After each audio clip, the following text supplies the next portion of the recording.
Well, we're going to get into something a little bit different. Change it up. A nice load there. I'm in the truck. It's too cold out there. They got a load of poplar on there. Oh, look like H.E. Poplar's really a nice wood. I love sawing it. It's considered a hard softwood. It saws soft when it's green, and then it gets harder. It's used. They usually don't use it with any kind of clear coat or anything like that. They use it on like drawers, things that you don't see that you need a good wood. This guy here, I give him credit. They haul in all kinds of weather. It's got to be about 12, 15 degrees out there. And if he could only do it from inside the truck, he'd be doing all right. But what it is he's got to sit up there on the top where the crane is naturally. He'll pick them off, but heck, it probably won't take but 10 minutes to offload them. Maybe 15. We'll see how long the video is here. You might see a windshield wiper there. It's snowing, but that's what it does in Pennsylvania. Yeah, if I could get up there and give him a hand, I would, but I'd just be in his way. I like watching these guys run. They don't mess around. He'd bringing these ones out of Ohio somewhere. I don't know where, but he's one of the best drivers I've seen in a long time. He makes it look easy. Of course, I forget how many years he told me he's actually driving and unloading. But it's been a while. I put them stumps there, you see. Well, not stumps, but rounds, and that's just to keep them from rolling down the hill. This mill sits on a bit of a mill, or a bit of a hill. The mill on the hill. The flatter you can have your area, the better off you are. Look at that. Right where you wanted it.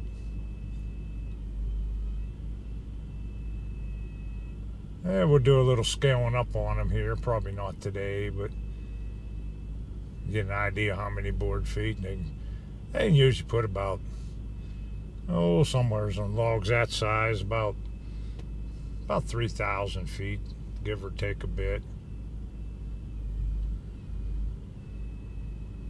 Yeah. I should have put that runner a little bit closer. I see Mark just got here.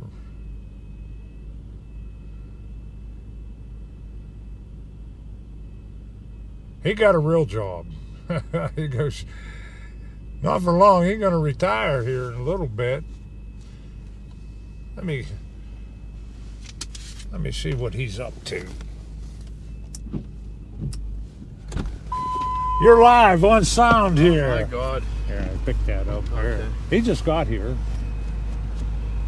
Look decent? It does. Okay. It does. Just look at Jeffrey now, please. He's got... He said it's mostly 10s, what he told me. Yeah, 10s he's got 12s. 10s. There's a few 8s, but they're mostly 10, which is good.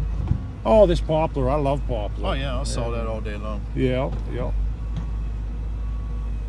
I figured I'd put a little video unloading the log truck. Yeah. Yeah, that's interesting, huh? Heck yeah. I was telling him that I would go up there and help him, but I'd only be in his way. Yeah. That's the thing. They need a closed cab up there on that top. Hey, same fellow brought him last time. Oh, is it? Yeah. He's good on that. Oh, yeah. Well, I'm going to step out of here. I'm going to get my wheelbarrow load of firewood ready to go. Yeah.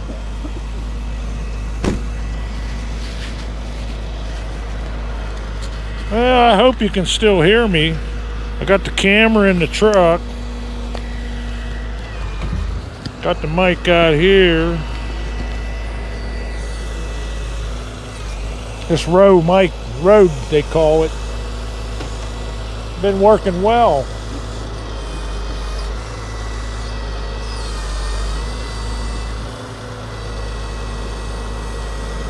Yeah, it's a good time to buy logs.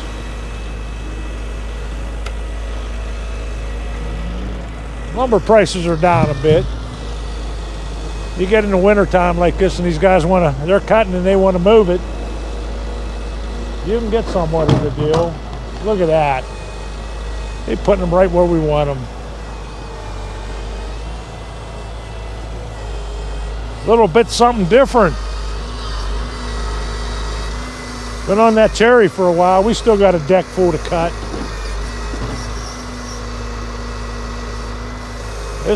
This poplar though, it's always a good wood. I'm going to turn the wiper back on there so you can actually see what's going on.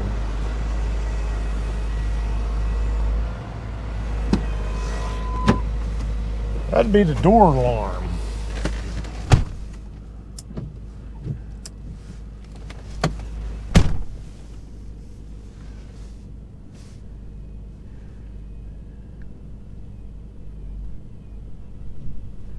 Yeah, he put it right where he wanted it there.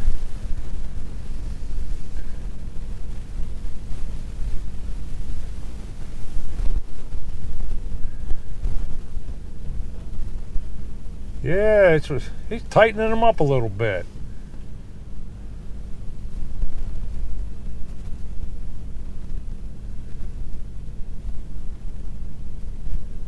Yeah, there's a short one there. There's an 8-footer.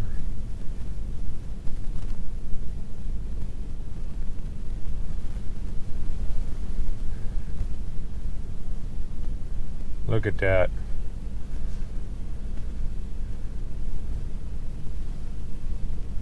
Nice and smooth.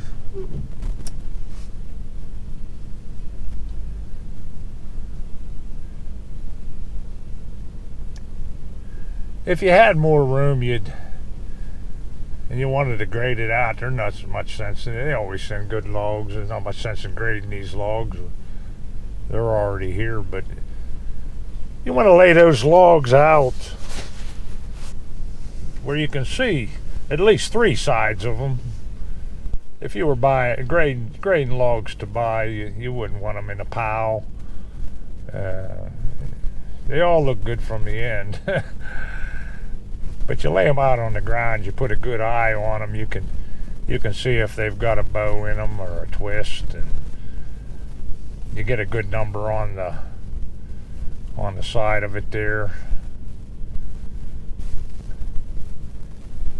But like I said, with poplar like this, and the same with pine, we get it by the load, and they send nice stuff. There's no grade. It's a set price.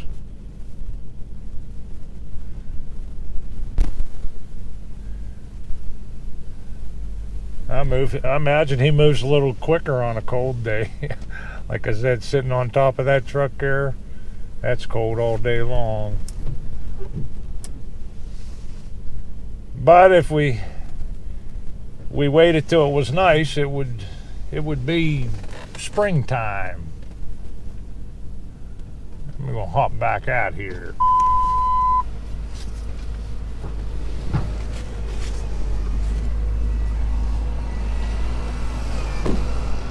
They're looking pretty good. A few short ones.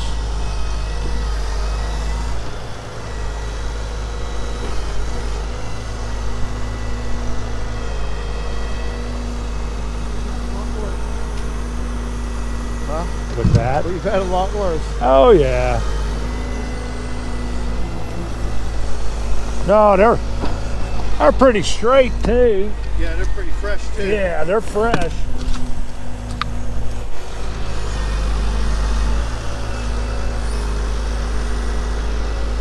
I was just saying on the camera here that if we had more room, we'd lay them out. Oh yeah. You know, but we're kind of locked in here. Yeah.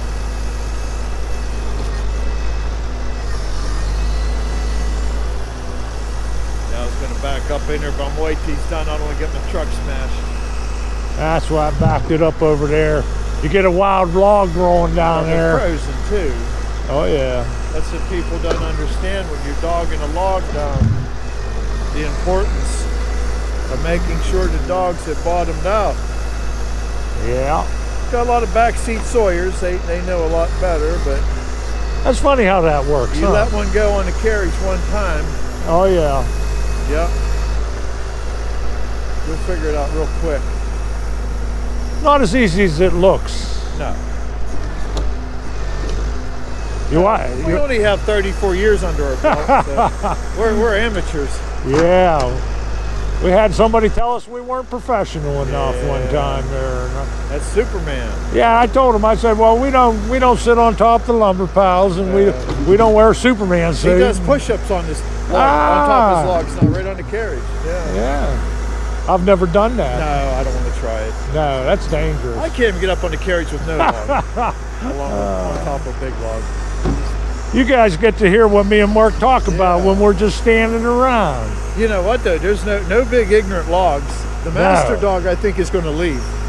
Yeah, and that was a good question. A couple people had asked, why aren't you using the master dog anymore? Well, small logs, you don't need the master dog. No. And you take a good chance of sawing it off when you're using it on small logs. It has its purpose. Oh yeah. When you get one of them big ones like we saw every once in a while, it makes you feel a lot more secure. Oh yeah. You know, roll that thing on that blade.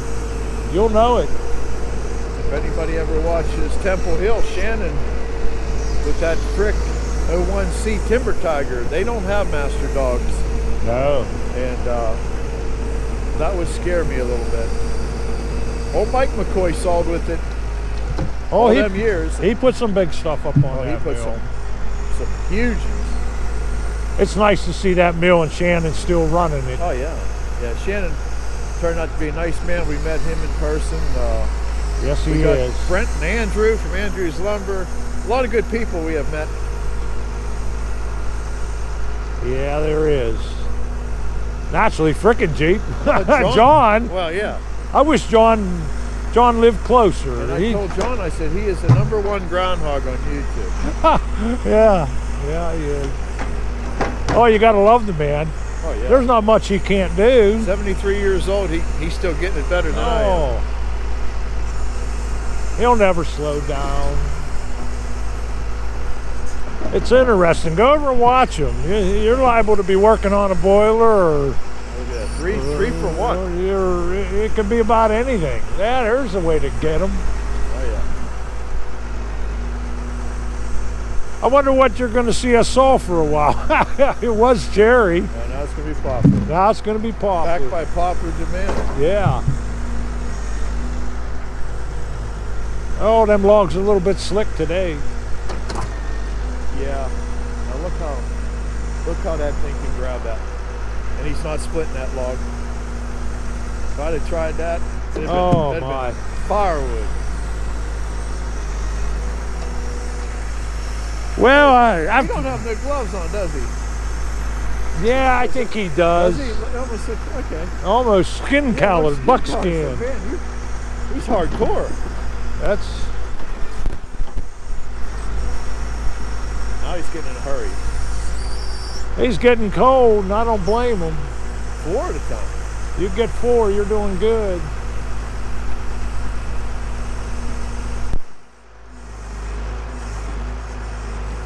I don't think we're going to saw anything today, though. No. It's cold out here. No. I'm going to head in the shop. I'm going to do a video on. I'm going to build a bucking deck.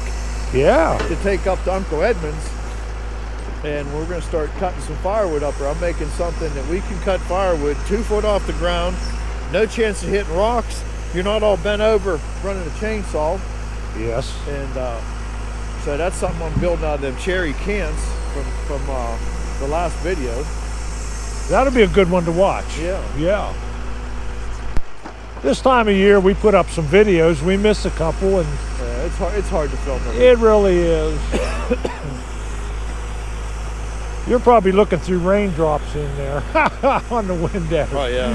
Hey, I'm gonna get over here and let you go. Be right there.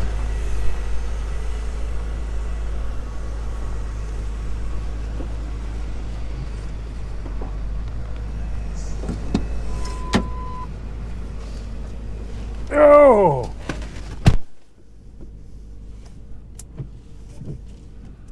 Well, that's about it.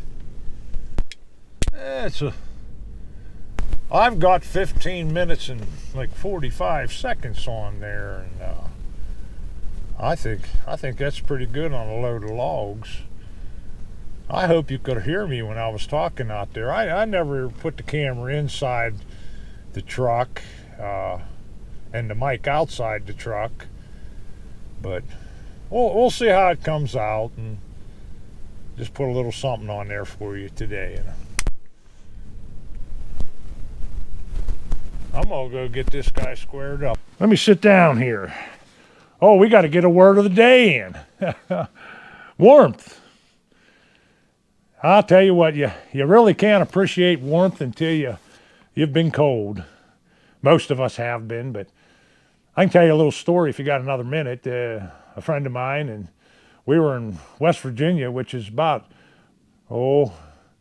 Morgantown, probably an hour and a half from here, and it was getting late in the evening, and the car had broke down, and as young kids, we figured, why, we'll just go out and thumb. At the time, you could just go out on the highway, you just put your thumb out, and if somebody coming along, they'd pick you up and give you a ride as far as they were going. But we got out there, and it was on an interstate, and it was snowing bad, and it was cold. It probably wasn't much more than 10 degrees out, and we weren't dressed really for the weather. But we started out on our journey there, and time went on, and a couple cars went by, and they didn't stop, and it was getting later, and it was getting colder, and my goodness, I don't remember ever being that cold. I think that's the coldest I ever remember being, but it was getting late at night, and off in the distance came a set of headlights.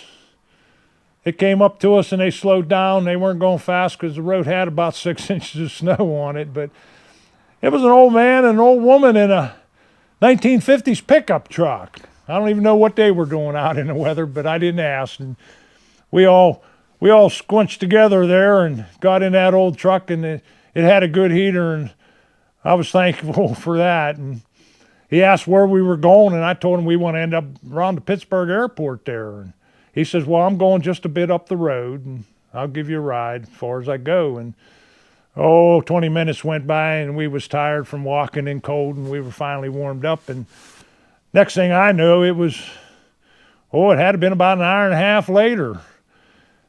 And I woke up, and because the truck had stopped, and this guy said, you're here.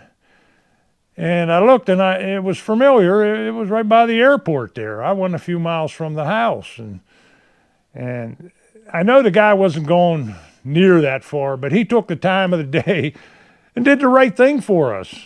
I think if he'd have let us out, we probably would have froze to death. But I always think of that whenever I think about being cold. And I can pretty much do it with any cold, but that time, I think it was desperate that we had a ride and we got warm. And I often thinking about those people, and I never forgot them, didn't get their name, didn't really carry on a conversation with them because I was sleeping. But that's just a little story. I won't gab anymore. If you like the video and the word of the day, comment on it. If you want, share it with somebody and give it a thumbs up. That's always greatly appreciated. And super thanks to Don Holton, as always. Thank him on every video. And I'm going to leave you with that, and I'll see you on the next one, hopefully.